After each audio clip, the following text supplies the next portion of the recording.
We're now being joined by a professor of climate change and the pioneer climate change commissioner in Cross River State, and currently the commissioner for establishment, Professor Alice Eku.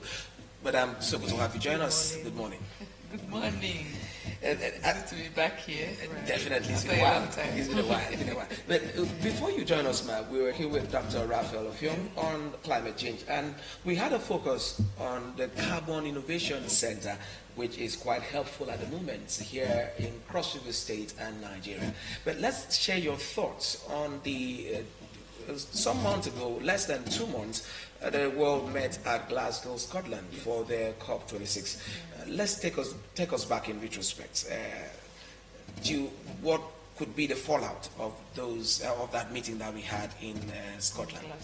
Very much. My name is Dr. Alice Eku. Yes, I'm here to be a prof.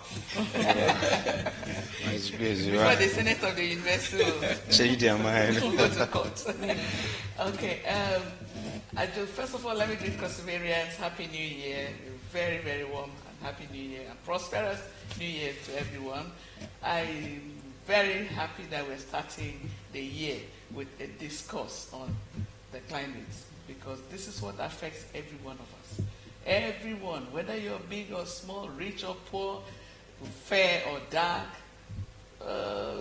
everything is about you and I, and about what you and I do to the environment that's contributing to the global warming that is causing the climate change. I'm very happy about the new center established in the University of Calabar, the Carbon Innovation Center. It's a very welcome development. It's a step to remind us that each and every one of us in our little corner, we need to do something about it. In Glasgow, November last year, sorry, the whole world met once again to discuss what to do. Ambitions were raised. I'll make bold to say that as at 2019-2020, the ambition was to lower the climate, reduce the climate by 2 degrees. But as at November 2021, the ambition is that we have to reduce the climate by 1.5 degrees. So, because in spite of all that we are advocating and everybody's talking about it, awareness has been created, the globe is still getting warmer and warmer because human activity is still getting more and more of a concern. And so, last year's 2019 World Environment Day, the focus was on plastics. Plastics, because we just buy a bottle of water, plastic bottle, or Coke or Fanta, mineral of any sort, and we just drink it and throw it out on the street, throw it on the floor and walk away. No, we should do something better than that. We should develop a recycling culture where these plastics and put it somewhere to people who know better than us that could get them recycled. I mean, better than us in our domestic environment. So that you too would not, will be free, you judge your conscience free of contributing to the problem. And so let's go beyond, say, we're planting trees. Planting trees, yes, we need to plant trees, but we need to do something more than tree planting. In Cross River State, we've always boasted that we have the biggest forest in Nigeria. But we have enemies of progress who are also not allowing the forest to stand. So we also need to watch our backyard. Who is cutting down trees? Who is conniving with those who are cutting down trees? And so get them reported. Let's do something about it. Don't wait for government to come and stand on the main road to catch those who are logging. You and I can do it on our own. Let's take the bull by the horn, each and every one of us in our little corner, and we'll be able to contribute to this global ambition of reducing the atmospheric temperature by 1.5 degrees, not 2 degrees anymore. Right. Doctor, we've heard Madam say something really interesting here, having the recycling culture in us. Now, it's not common to go to a restaurant or any fast food joint, eat, and they tell you the sachet water or the plastic bottle you buy, you dump it here, or even the normal, the breakable, the bottle, keep it this side. It's buy and go. So at what point do we now have this recycling nature in us? Because I personally, if I'm done drinking water, I don't have any use for the bottle. I don't have any use for the sachet. The natural instinct is to look for the nearest dustbin and I throw it away. So where does this recycling culture now comes in? Yeah, I think that's the topical issue now. But if you go to places like Lagos today, because there are a lot of off-takers here in Calabar, Cross River State, as it were, even up to Akwa Ibom, apart from the champion breweries who takes up bottles, who try to use bottles for their productions. I don't think we have any big company here that recycles. Perhaps we had one, maybe like Coca-Cola or something, or any other one, Pepsi and the rest. It would have been very, very easy for us, because when you dispose, there are people who will take it, and they are short of off-takers. What we do is that if we have, like what we are trying to, part of what we are going to do in the center here is, you see how we can become the off-takers. We take these plastics away from people. Since they are not going to recycle it, we are going to convert them to a whole lot of things that we'll use, to tiles and piles and blocks and so forth and so on. Now, how do we do that? Once we get it, it's okay. Please, if you have your bottles, anytime you drink from plastics or even your pure water, why throw them away? Pack them somewhere, get them loaded, bring it. Once it's up to 1 ton or half a ton, bring it to our center.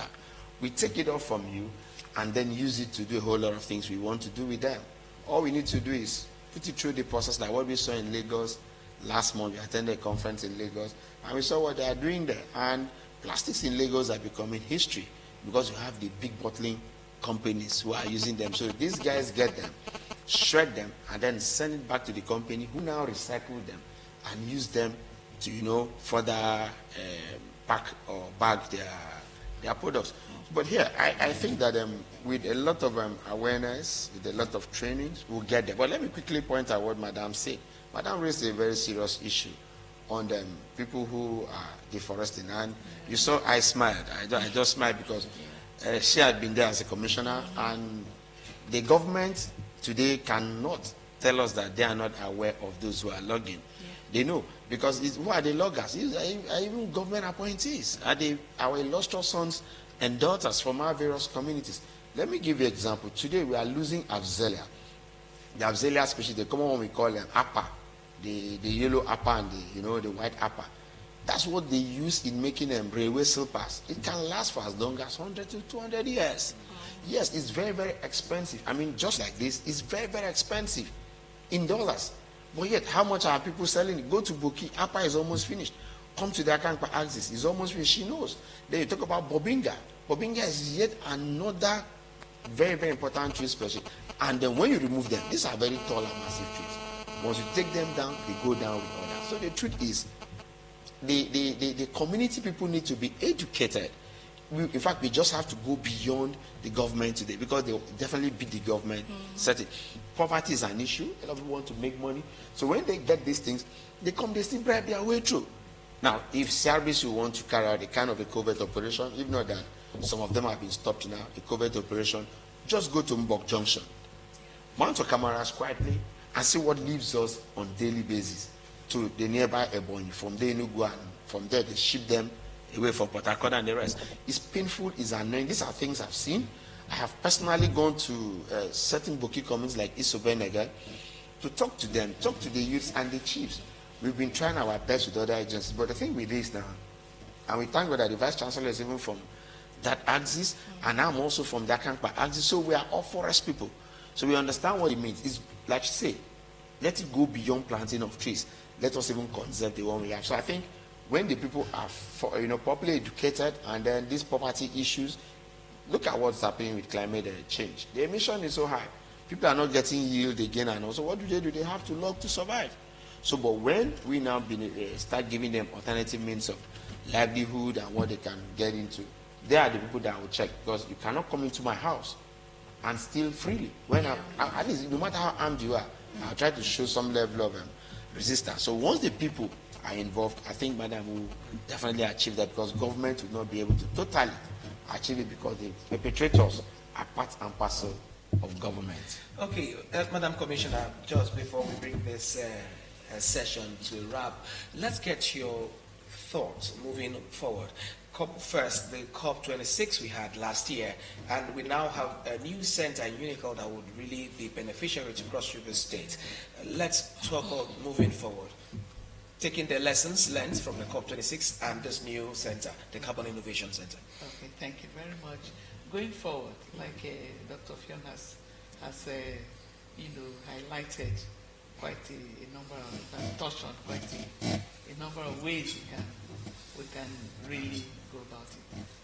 Truth be told, government cannot handle cannot successfully resist the rate of logging that we're experiencing in Cross River Forest right now. The reason is that the communities are the ones who are compromising. They actually invite the loggers from other lands, like other states, our neighboring Akwa Ibom states, Igbo states, even Yorubas come here to log, and they just pay pittance to the community leaders, the youth especially, and they just give away the forest and all that. That way, it is very hard to contain. You can begin to shoot down our youths because they are conniving with people to come and log the forest. It is they themselves that it is the mental reorganization that we need. We need mental reorganization among our youth, among our traditional rulers, among the community leaders, for them to understand the reorientation, for them to know that, look, this forest is our life, this forest is our future, this forest is the wealth of our time now, and the wealth of our future generations. So if they know that they are selling away the wealth of their posterity, and if they come to understand, come to realize that, look, they have to stop this, this is where we will begin to record success.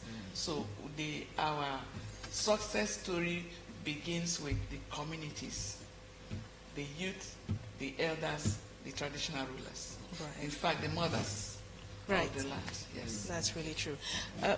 Doctor, how can the government now come in to also assist this particular center in Cross River State? Because this is something that is our own.